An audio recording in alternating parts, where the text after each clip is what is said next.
이웃은 만병의 예방약이고 치료약입니다. 노인은 정기하고 젊은이를 동자로 만듭니다. 둘째, 텔레비전에 많은 시간을 도구하지 마십시오. 술에 취하면 정신을 잃고 마약에 취하면 이성을 잃지만 텔레비전에 취하면 모든 게 마비된 바보가 됩니다. 세 번째, 화내는 사람이 언제나 손해를 봅니다.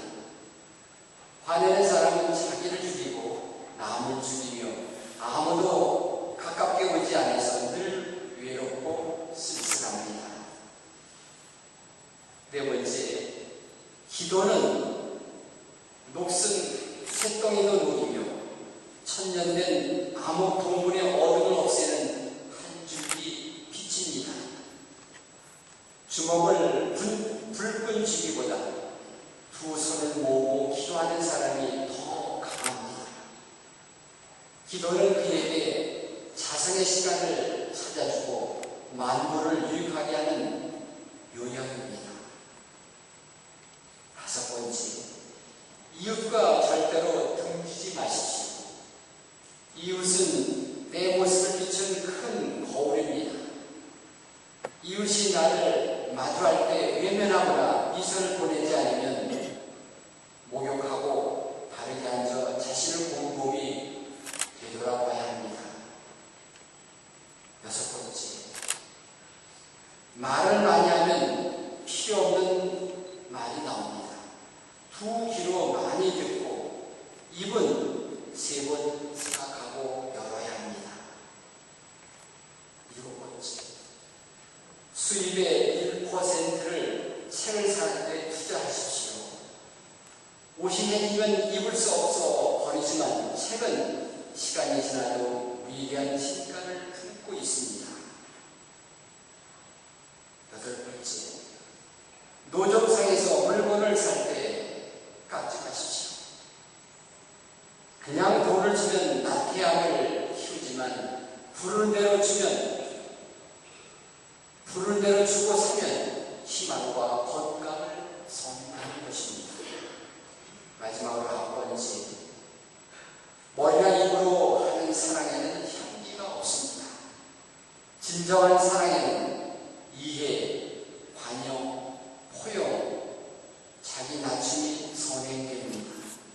사랑의 머리에서 가슴으로 내려오는데 70년 걸렸습니다. 이런 내용의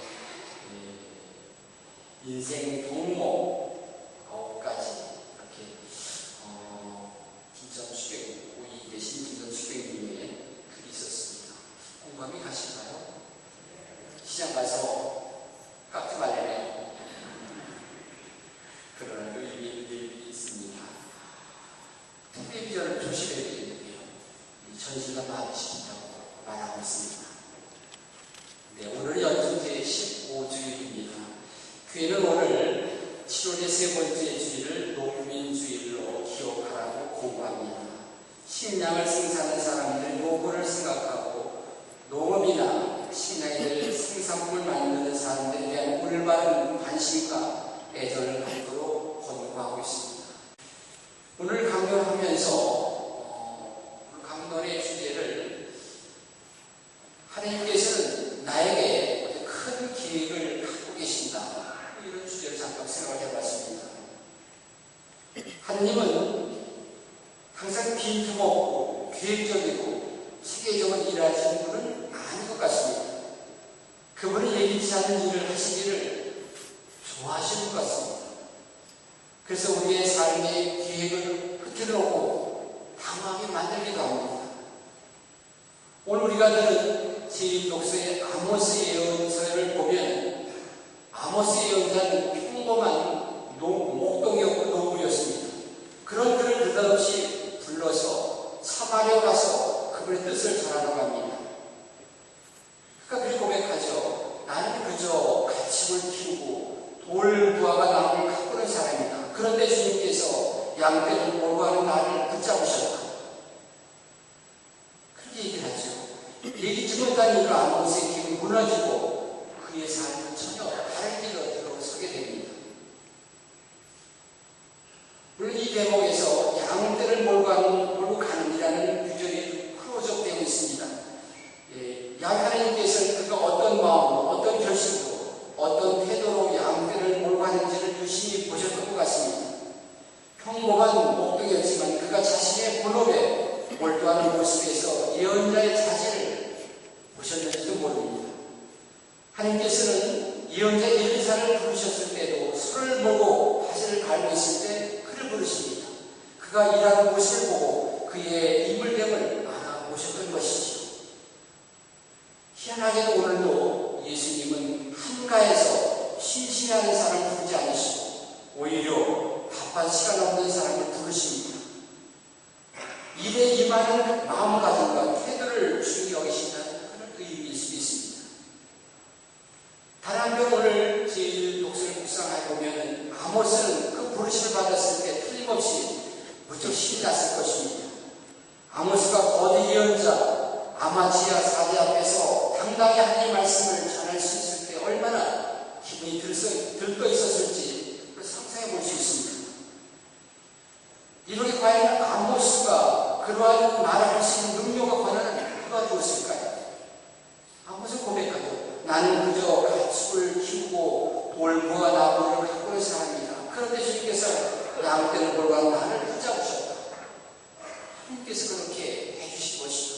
그게 능력을 주시고 용기를 주고 믿음을 주셨습니다.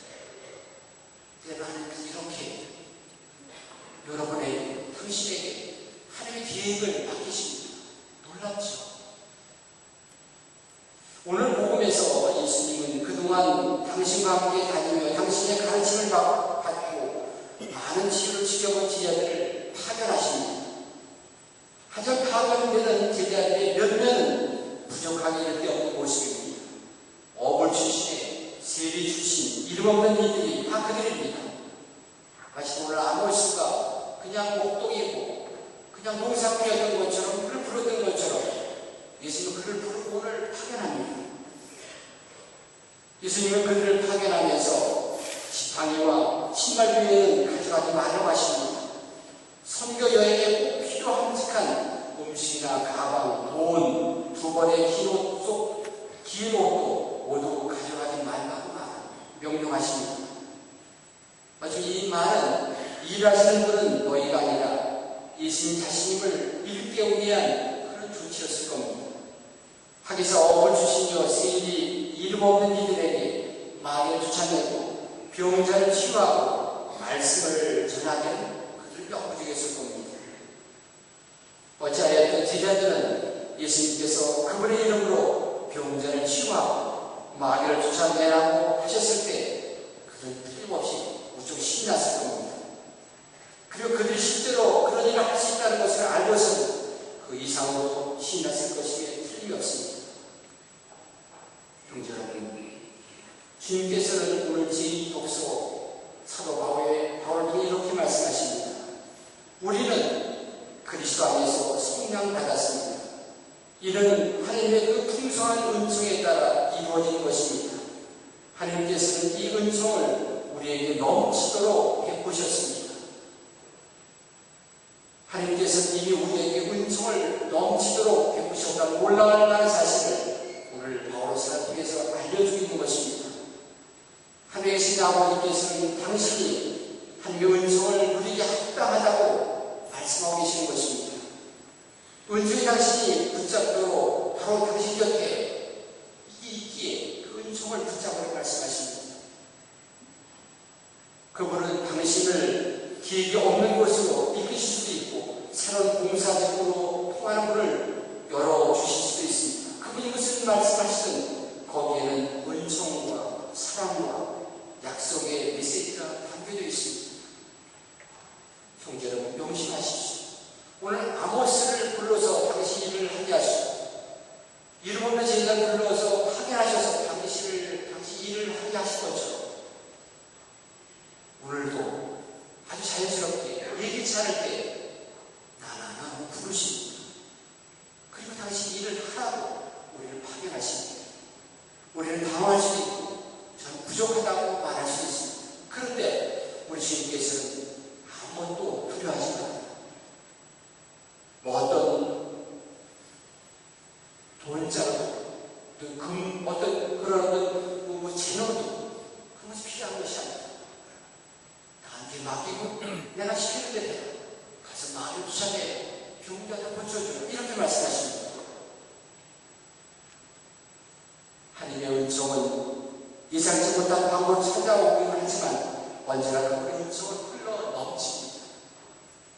거기에는 사랑과 약속과 은총이 함께 하시는 것입니다. 당신의 하나님 아버지께서는 당신에 대한 큰 계획을 마련하고 계십니다. 우리 모두가 그 계획에 순종하고 그 계획에 따랐으면 좋겠습니다. 그것이 오늘 성경이 주는, 오늘 복음이 주는 메시지입니다. 주님 말씀에 순종하십시오. 그 말씀을 따르십시오. 여러분 삶에 큰 복이 함께합니다.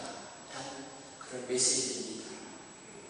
오늘 주님 말씀을 마음의 심에 상주하는 동안 주님 말씀에 순종하고 주님의 말씀 안에 살면서 행복한 하나님 되시기 바랍니다.